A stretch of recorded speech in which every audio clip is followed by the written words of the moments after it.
there, health advocates! Just last week, I was talking to my cousin James, who was recently diagnosed with prediabetes. This is a condition where blood sugar is too high and it can lead to serious complications if it's not corrected. My cousin was extremely surprised because he considered himself to be pretty healthy. But as it turns out, he's not alone. More than 1 in 3 American adults have prediabetes or some other form of metabolic disease, and the majority don't know it. The good news, however, is that most of these metabolic diseases are easily preventable or reversible, and learning this has motivated my cousin James to make healthier lifestyle choices. But what exactly is metabolic health anyway? In today's lesson, we'll take a look, and by the end, you'll be able to describe metabolic health and implement some strategies for keeping your own metabolism strong and healthy. Are you ready, health advocates? Let's get into it.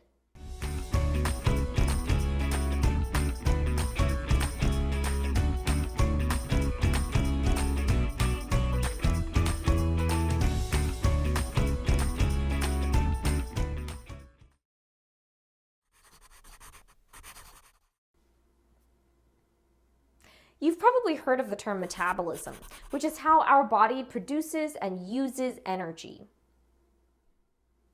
The speed of our metabolism, or how much energy we need, mostly depends on factors we can't control, like our age and genetics.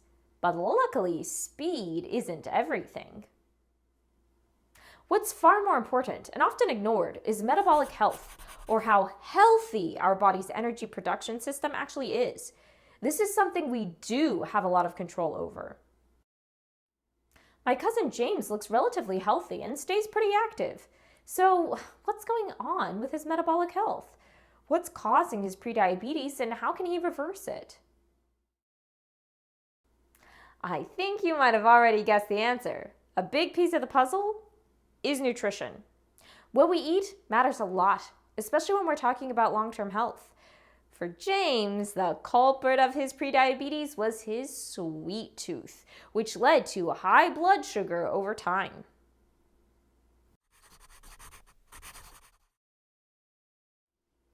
Blood sugar is a measure of how much sugar is present in the blood. When these levels are too high, it can be an indication that the cells in the body are not absorbing sugar from the blood properly.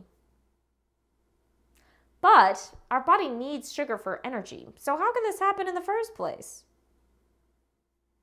Well, to absorb sugar, the body relies on a hormone called insulin. You can think of insulin as sugar's manager in the body, unlocking doors and shepherding sugar into cells. The more sugar there is, the harder insulin has to work. And if insulin is constantly unlocking doors, then eventually its key stops working as well. This is called insulin resistance. At this point, cells have trouble getting the sugar they need, even when there is plenty in the blood. Prediabetes can occur from insulin resistance over time. If left unaddressed, it can worsen into type 2 diabetes, which is a more severe and permanent condition. About 1 in 10 Americans have type 2 diabetes, and roughly 40,000 children and adolescents are diagnosed worldwide every year. The good news is that this disease is easily preventable.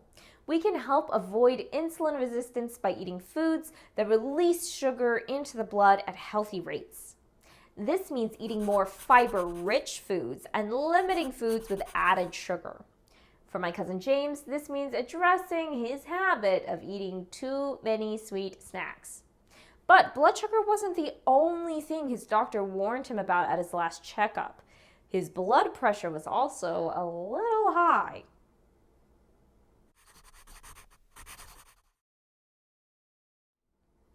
Blood pressure is a measure of how much pressure your blood exerts on your blood vessels when your heart beats.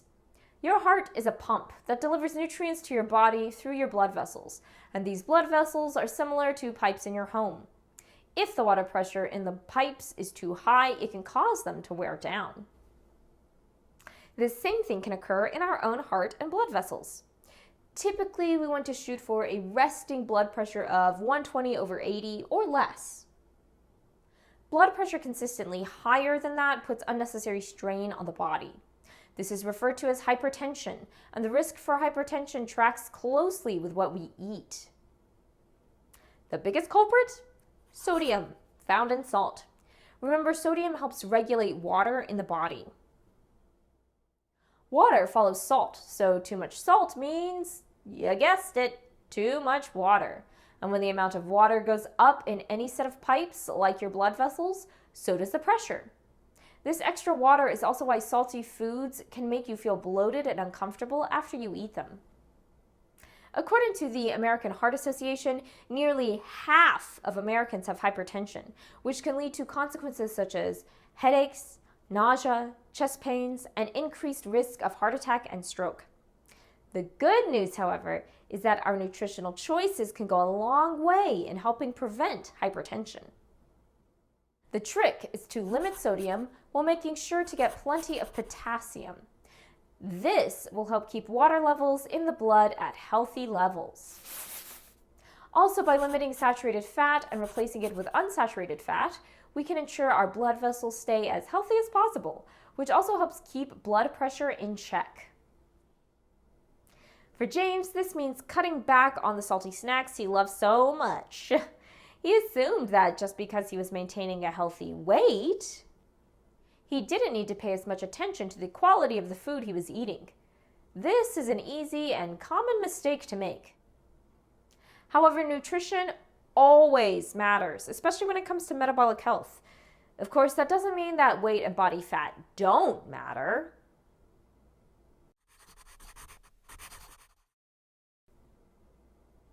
Too much body fat changes how our metabolism functions, and it is one of the greatest risk factors for metabolic diseases, such as diabetes, heart attack, and stroke. However, it's important to know that body fat is not the same thing as your weight. In fact, traditional systems for assessing body fat, such as BMI, don't actually work that well because they rely too much on weight, which doesn't tell the full story. By BMI standards, individuals with a lot of muscle, like many pro football players, are considered overweight or obese, when in fact, they're in great physical shape. Measuring healthy levels of body fat can be difficult because it depends on a lot of individual factors. However, if you have concerns, it's best to talk to a doctor or licensed professional for guidance. And as with blood sugar and blood pressure, the associated risks of too much body fat are preventable or reversible with the help of healthier nutrition habits. Some strategies are replacing junk food with healthier, lower-calorie options and staying mindful of portion sizes.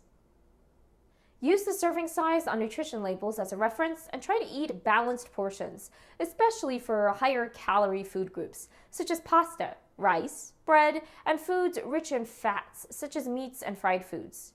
To round out your meals, fill up on high-fiber foods, such as vegetables and fruits. Remember, your metabolism takes care of you and your energy needs, so make sure to take care of your metabolic health. You can do this by watching your sugar and salt intake, eating a healthy balance of fats, limiting junk food, and staying mindful of portion sizes. That's what my cousin James is going to be focusing on improving, and hopefully he'll be able to completely reverse his prediabetes and high blood pressure. That'll really help get his metabolic health back in shape. In our next lesson, we'll look at how we can advocate for healthier nutrition outcomes in our communities. Until then, I'm Caroline, and remember, prioritizing your health is a choice you make every day, and it's worth it. So keep building that healthy lifestyle, take care, and I'll see you next time.